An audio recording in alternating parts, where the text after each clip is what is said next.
Hey guys, we have a wonderful opportunity today to discuss Retail United and the opportunity that it can provide for us as a community. I'm going to speak to the MMTLP community right now.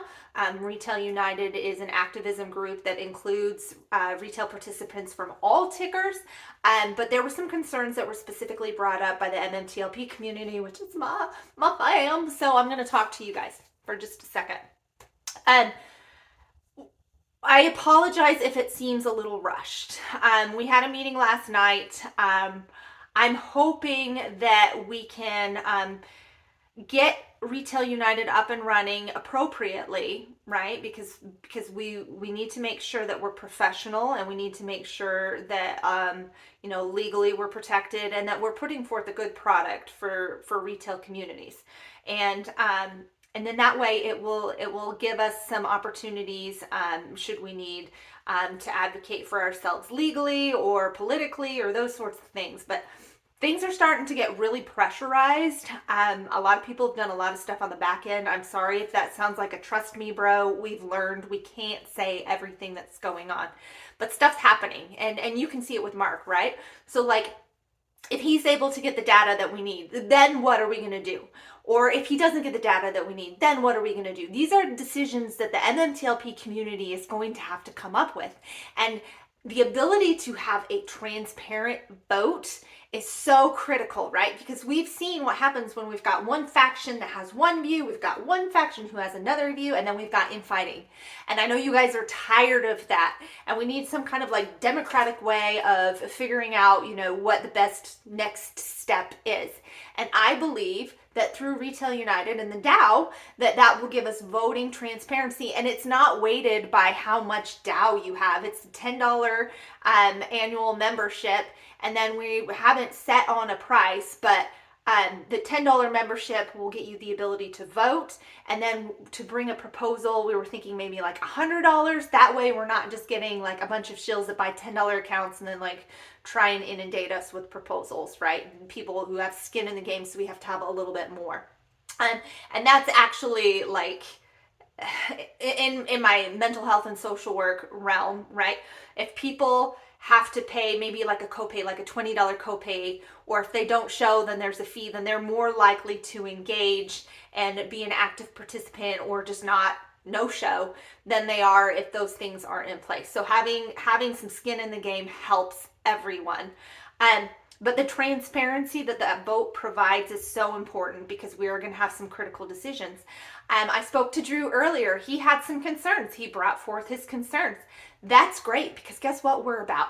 We're about the ability for people to share their voices. And then I'm not a dictator in Retail United. Sean's not a dictator in Retail. Oh, that's weird. Look, I pushed. Sorry.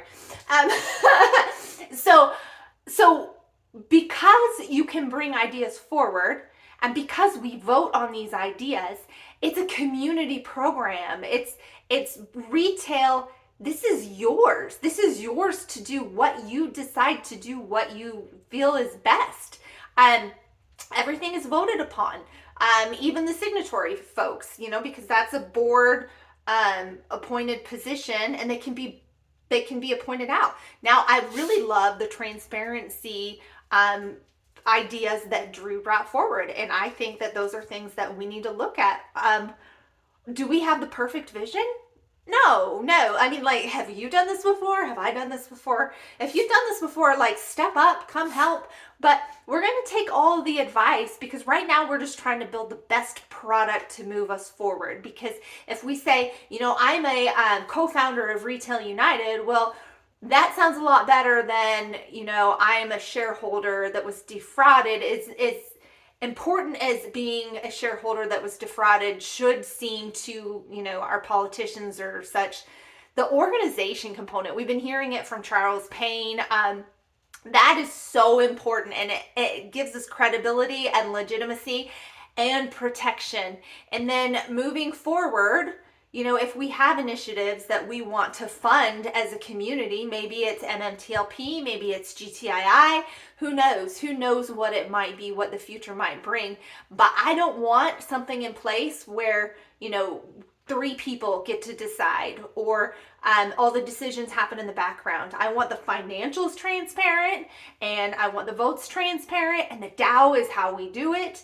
And then I wanted a nonprofit, and I want people to be able to, if they want to donate and get a tax deduction or for whatever reason, I want those things to be available. And so that's what we're working on.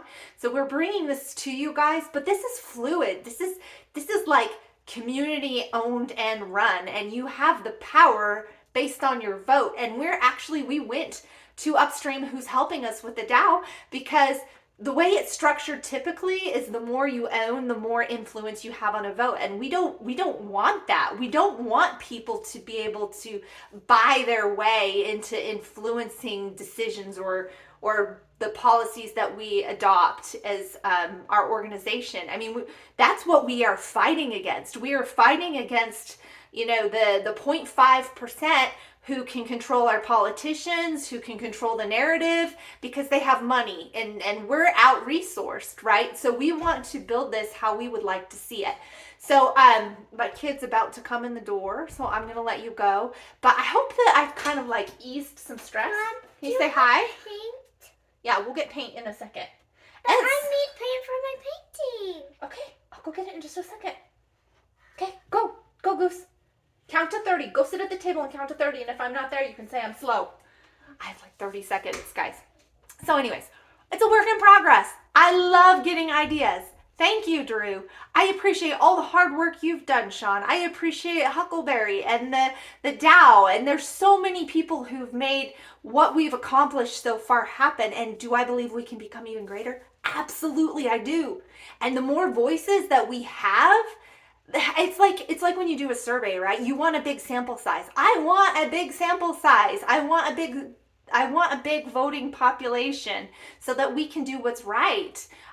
So just think about maybe reaching out to me or anybody else who's in Retail United. This isn't supposed to be an oligarchy or a dictatorship. I'm not going to have more say in my voting ability than somebody else. Oh my gosh, it's doing it again. Okay, I'm going. Bye.